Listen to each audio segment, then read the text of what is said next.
Imagine a place where the knowledge of the ancient world was gathered under one roof. Science, philosophy, mathematics, medicine, and literature, all stored in countless scrolls written by the greatest minds of history. This was the Library of Alexandria, the crown jewel of learning in the ancient world. But then, in a tragedy that still haunts historians, it vanished. Its texts burned, stolen, or simply lost to time. Did the flames consume secrets that could have changed our future? Could humanity have leapt centuries ahead in science and technology if its treasures had survived? Or is its story far more complex than a single fire? In this video, we unravel the mystery behind the rise and fall of the Library of Alexandria, exploring what was lost when the world's greatest collection of knowledge disappeared forever. Over 2,000 years ago, on the sunlit coast of Egypt, Alexandria was born out of the ambition of one man, Alexander the Great. In 332 BCE, fresh from his conquests, he chose this location for his new capital, a city that would bear his name and ultimately his dream of uniting cultures under one banner. Positioned between the Nile River and the Mediterranean Sea, Alexandria quickly became a center for trade, power, and most importantly, knowledge. After Alexander's sudden death in 332 BCE, his empire fractured and Egypt came under the rule of one of his generals, Ptolemy I Soter. Ptolemy saw in Alexandria more than just political power. He envisioned it as the intellectual capital of the world. Under his leadership, construction began on what would become the most famous library in history.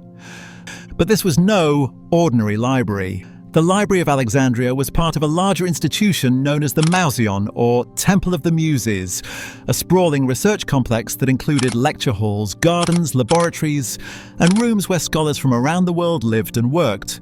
For centuries, it stood as the beating heart of intellectual life in the Mediterranean world, the quest for knowledge. What truly set the Library of Alexandria apart from any other institution in the ancient world wasn't just its monumental size, it was its limitless ambition. Ptolemy I Soter, the founder of the library, and his successors weren't content with building just another royal archive. They dreamed of collecting every piece of written knowledge in existence, every poem, every scientific treatise, every historical account, every philosophical dialogue, no matter its origin or language.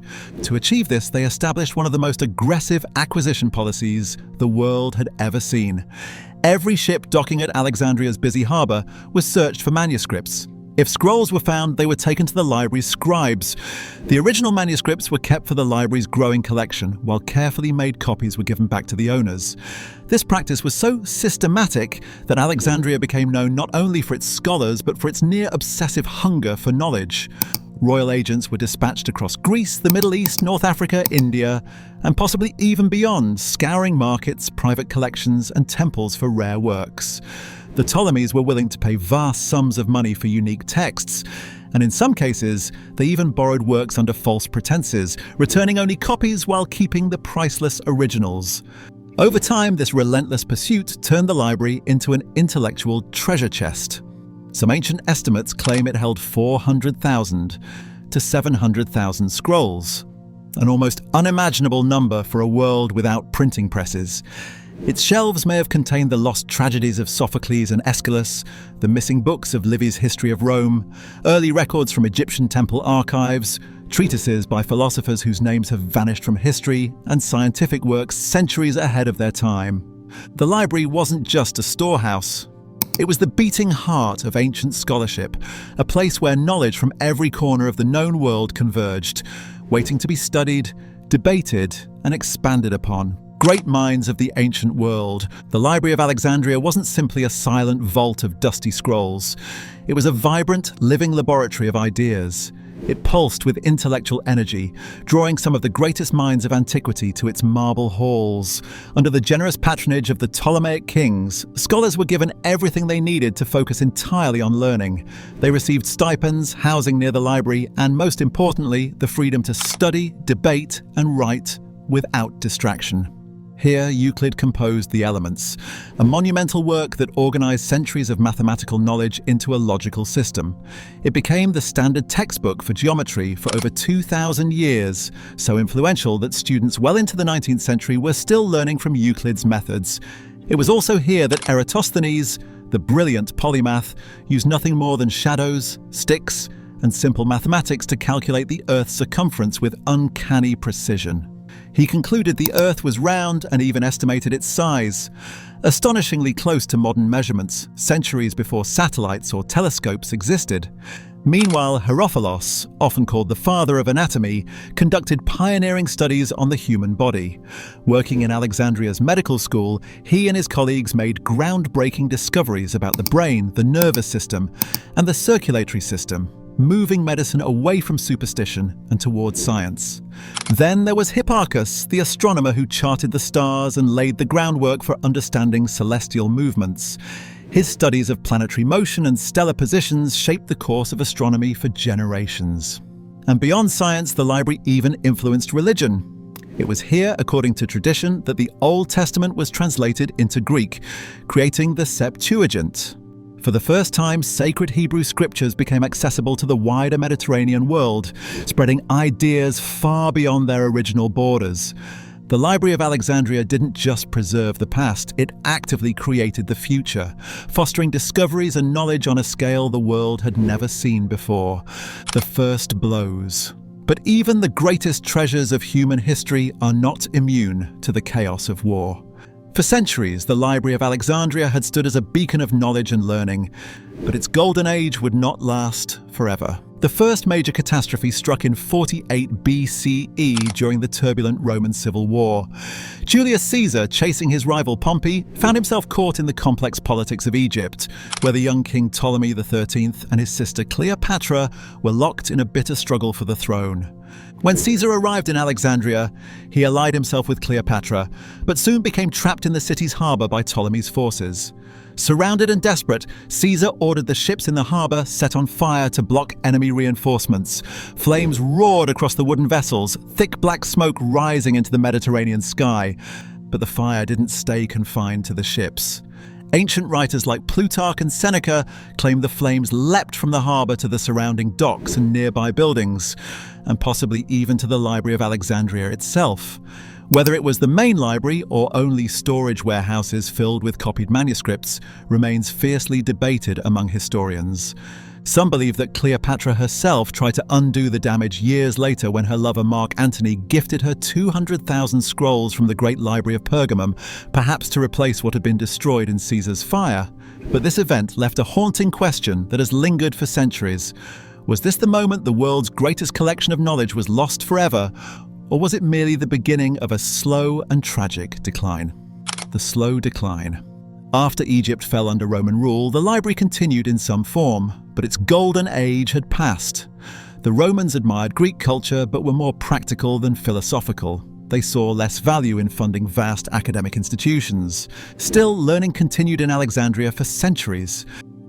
The mathematician Claudius Ptolemy lived here around 150 CE by producing his famous model of the universe with Earth at its centre, a view that would dominate astronomy for 1,400 years. But time and neglect are enemies of knowledge. Scrolls made of papyrus grow brittle in humid climates. Without constant copying and care, they decay. As political turmoil swept through Alexandria, riots, invasions, and eventually the rise of Christianity, support for the library dwindled. By the late 4th century CE, when pagan temples were destroyed and scholars driven out, the library may already have been a shadow of its former self. Some blame Christian mobs, others point to Roman emperors hostile to pagan learning, still others cite Muslim armies in later centuries. The truth may be all of the above, or none at all. The library, many historians believe, didn't end in one great fire but faded slowly, destroyed by neglect, politics, war, and time itself. What was lost? And here lies the greatest mystery of all. What exactly vanished when the Library of Alexandria disappeared from history? Over the centuries, poets and dreamers have imagined the library as a treasure chest of forgotten genius. Blueprints for steam engines, electricity, even flying machines. Secrets that, if saved, might have propelled humanity thousands of years into the future. It's a haunting thought. A single fire? A single war? Erasing inventions that could have changed the course of civilization. But most historians believe the truth is less dramatic, though no less tragic. The library's shelves were likely filled not with futuristic technologies, but with the literary, historical and philosophical heartbeats of the ancient world. Countless works of Greek drama, entire plays by Sophocles, Euripides and Aeschylus survive today only in fragments because the library's copies turned to ash or crumbled with time. Epic poems, philosophical dialogues, scientific treatises, and historical chronicles from Egypt, Mesopotamia, Persia, India, and beyond vanished without a trace. And even the smallest loss matters. A single missing text can silence an entire culture's voice, erasing perspectives, beliefs, and stories that might have reshaped how we see the ancient world and ourselves. Myth versus reality. Over the centuries, the Library of Alexandria has taken on a life far beyond history. It has become a symbol of human ambition, the thirst for knowledge, and the fragility of civilization's memory. Its story is told in whispers of tragedy, as if a single night of fire cast humanity into 1,000 years of darkness. But historians caution against this romantic exaggeration. While the loss was immense, Greek and Roman knowledge did not vanish overnight.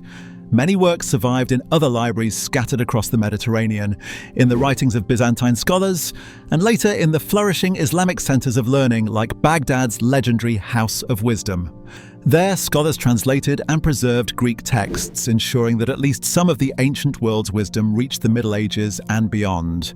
And yet, the fascination with Alexandria endures because it embodies what might have been.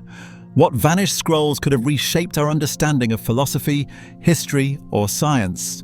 What lost voices from Egypt, Mesopotamia, India, or Greece might still be speaking to us today, if only a few more fragile manuscripts had survived the centuries? The mystery lingers because the Library of Alexandria is not just a story about books.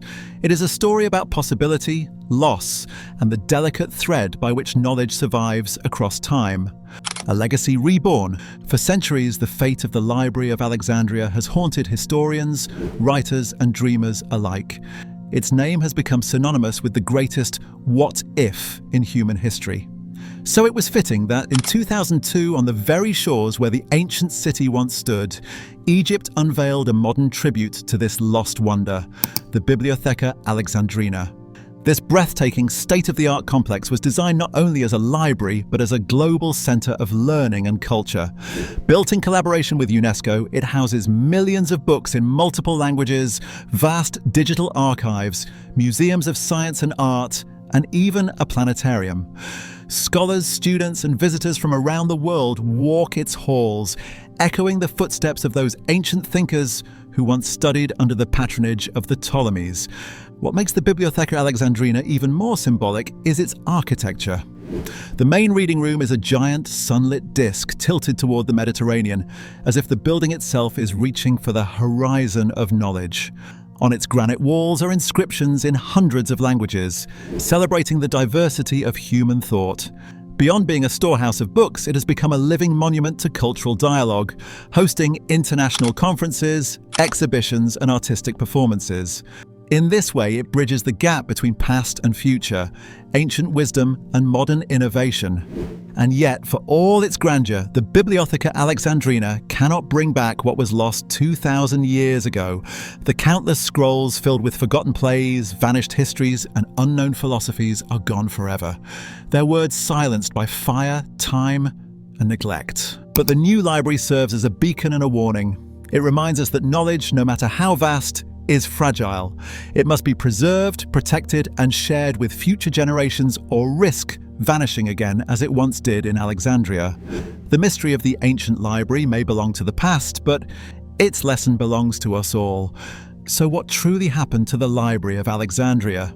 Was it Julius Caesar's flames, religious zeal, foreign invasion, or simple neglect? Perhaps all of them. In the end, the library's fate reminds us how fragile knowledge can be, how centuries of wisdom can vanish in an instant. And it leaves us wondering, if those scrolls had survived, how different might our world be today? Would history, science, even literature have taken a different course? We may never know, but we can learn one thing. Preserving knowledge is key to preserving civilization itself. So what do you think happened to the Library of Alexandria? Let us know your thoughts in the comments below, and please don't forget to subscribe for more insights into the hidden lessons of history.